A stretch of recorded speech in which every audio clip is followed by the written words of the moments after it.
अस्सलाम वालेकुम नाजरीन, मैं हूं तारिक शहजाद चौधरी। तारीख़ खिलाफत उस्मानिया के सिलसिले में आज हमारी 50वीं किस्त है और इस नशिस्त में आज हम सुल्तान मुराद ख़ामिस के हवाले से गुफ्तगू करेंगे। नाज़रीन इकराम, सुल्तान मुराद ख़ामिस खम्स पाँच को कहते हैं अरबी में, और ख़ामिस यानी कि ये पाँचवें मुराद हैं। यानी सुल्तान मुराद ख़ामिस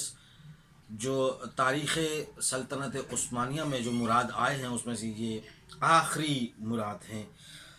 कहाँ हम मुराद अव्वल के हवाले से गुफ्तगू कर रहे थे, कहाँ हम मुराद दोम के हवाले से गुफ्तगू कर रहे थे, और ये भी मुराद हैं, लेकिन हमारी इनसे मुराद दौलत उस्मानिया की तनज़्ज़ुली और उसकी उस गिरावट और बदहाली और ज़ुबूहाली और उसके दिगरगूं हालात का एक ऐसा नमूना, तस्वीरी नमूना हमारे सामने इन अल्फाज की सूरत में गुज़रता है जब हम देखते हैं कि ये कमज़ोर सलातीन में इनका शुमार होता है। इनका अहद सुल्तानी 1293 हिजरी और यानी 1876 ईस्वी है। मुराद ख़ामिस अपने वालिद के यहाँ 25 रजब 1256 को पैदा हुए, यानी कि 1840 ईस्वी में। इन 7 जमादुल अव्वल 1293 को ये तख्त पर मुतमक्किन हुए। और इसके अलावा हम ये अर्ज़ करते चलें कि ये ज़्यादातर ज़हन साजी के हवाले से बात की जाए तो चूँकि मग़रिबियत ख़ासी जदीदियत की सूरत में पनप चुकी थी इस दौलत उस्मानिया के आखिरी दौर में, हम देख सकते हैं कि बहुत सारे मौर्रिख़ीन जिसमें दौलतुल उस्मानिया इस्माइल याग़ी ने सफ़ा नंबर 77-78 उसमें बड़ी तफसील के साथ इनकी मग़रिबियत पसंदी को लिखा। और ये यूँ कहा जाए कि ये मग़रिबी तस्बीह के महराब वाले एक दाने शुमार किए जा सकते हैं, इनको एक मोती शुमार किया जा सकता है जो मग़रिबी अफ़कार और मग़रिबी यलगार के तहत पिरोया हुआ, मग़रिबियत में पिरोया हुआ एक ऐसा सुल्तान है। तारीख़ सल्तनत उस्मानिया में लिबरलिज़म सेकुलरिज़म को बहुत पसंद करते थे, यानी कि निथरे लिथड़े हुए थे इन्हीं ख़यालात के अंदर। मासूनी तहरीक का इसके ऊपर इतना ज़ोर और वलवला था। असल में हुआ ये कि मासूनी तहरीक ने ही इनको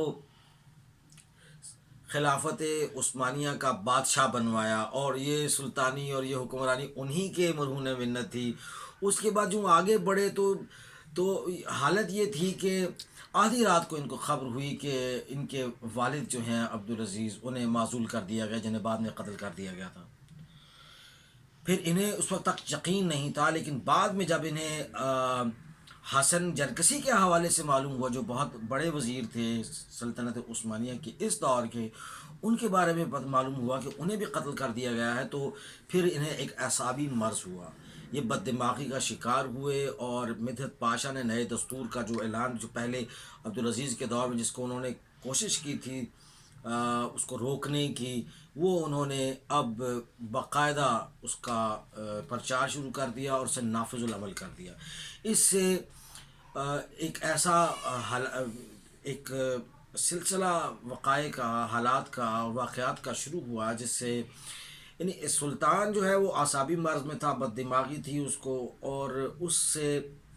मग़रिबी ताकतों ने भी फ़ायदा उठाया। और मासूनी तहरीक के लोग, जिसमें मैंने अर्ज़ किया कि जो मिदहत पाशा जैसे लोग थे, इन्होंने उसे बहुत फ़ायदा उठाया। उन्होंने अपना 1886 में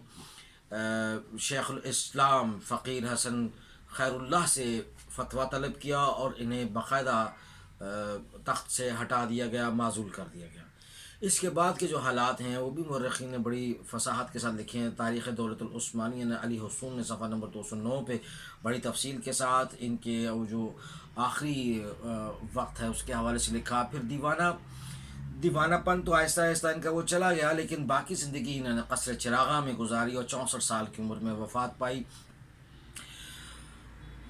वालिदी सुल्तान अब्दुल हमीद सफ़ा नंबर 178 में भी इसको बड़ी तफसील के साथ इनके अहद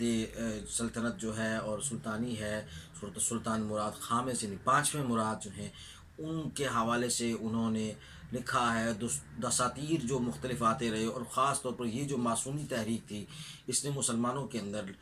बेलादीनियत का जो नासूर जदीदियत की सूरत में بیج دیا، اس کا خمیازہ پھر سلطنت عثمانیہ کے سقوط کی صورت میں ان کو آنے والے وقت میں بھگتنا پڑا، اور اس خمیازے کو اٹھانے کے لیے شاید تاریخ کے کسی بھی دور میں کسی بھی غیرت اور حمیت اور بڑی سلطنت کے لیے بہت مشکل ہوتا ہے کہ وہ ایسے حوادث اور واقعات سے آشکار ہو، بڑی مشکل سے ہوتا ہے۔ چمن میں دیدہ ور پیدا، بڑے حالات جو ہیں وہ افتم و خیزاں ہوتے ہیں، بڑے ستاروں کی گردش ہوتی ہے، زمین پر بڑے کرے پر بڑے ادھر سے ادھر کرا ہوتا ہے، ہواؤں کا رخ تبدیل ہوتا ہے، سمندروں کی بیتابیاں کسی جنون پر پہنچتی ہیں، کوئی ستارہ اور کوئی سیارہ مد مقابل آتا ہے، قسمت کی پری فریفتہ ہوتی ہے، کبھی دیوانے حالات اور زمانے کی باغ کہیں خوش قسمتی سے کسی کے ہاتھ میں آتی ہے، تو تب ایسے مواقع پیدا ہوتے ہیں کہ جب اقوام جو ہیں وہ اپنی نشاط ثانیہ کے لیے، اپنے کھوئے ہوئے وقار اور اس کی جو مقام ہے اس کے لیے جدوجہد حاصل کرنے میں کامیاب ہوتی ہیں۔ یہ دیکھیے کہ کتنا یہ اہم اور کتنا بڑا نقطہ ہے کسی بھی قوم کی تاریخ کے حوالے سے۔ سلطان عبدالحمید کے مطابق یہ اس کا مطلب یہ ان کے عرض یہ بھی کرتا چلے کہ بہت سارے لوگوں نے اس حوالے سے بہت کچھ لکھا، لیکن انہوں نے یہ ضرور کہا کہ سلطان مراد خامس کی ایک بہت بڑی کمزوری یہ تھی کہ اسے کوئی ہنس کر بھی بات کرتا تو وہ دھوکے میں آ جاتا، اور آج ہمارا سارا کچھ، ہماری ساری اس وقت کی جو حالات جس دور میں ہم گزر رہے ہیں، یہ 2020 کا دسمبر ہے، اور دسمبر کی بھی آج 30 تاریخ ہے، ایک دن کے بعد نیا سال شروع ہو جائے گا، کہ نئی دہائی کا آغاز شروع ہو جائے گا۔ دیکھنے سمجھنے اور سوچنے کی ضرورت یہ ہے کہ ہم آج کس طرح سے مصلحتوں کا شکار ہیں۔ آج سلطان اصلاح الدین ایوبی، سلطان محمود غزنوی، سلطان محمد بن قاسم جیسے لوگ، اور اسی طرح سے مسلمانوں کی خالد بن ولید جیسے لوگ، اور اگر ہم سلطنت عثمانیہ کی بات کریں تو عثمان غازی جیسے لوگ،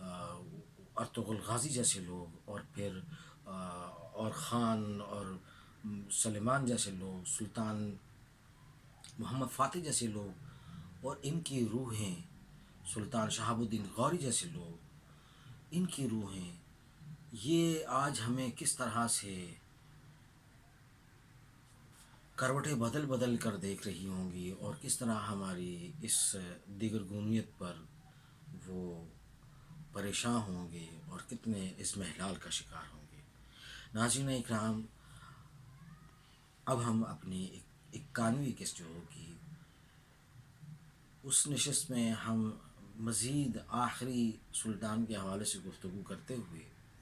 ہم سقوط خلافت عثمانیہ کے اسباب کا جائزہ لیں گے کہ آخر کیا وجہ تھی کہ بہت ہی کم عرصے کے اندر، یعنی اتنی بڑی سلطنت، اور 150-200 سال کے اندر اندر اس کا جس طرح سے گراوٹ ہوئی، اس کی وجوہات کیا ہیں اور اس کے اسباب کیا تھے۔ تو قسط نمبر 51 کے ساتھ انشاءاللہ آپ کی خدمت میں دوبارہ سے حاضر ہوں گے، تب تک کے لیے اجازت دیجیے۔ اللہ حافظ۔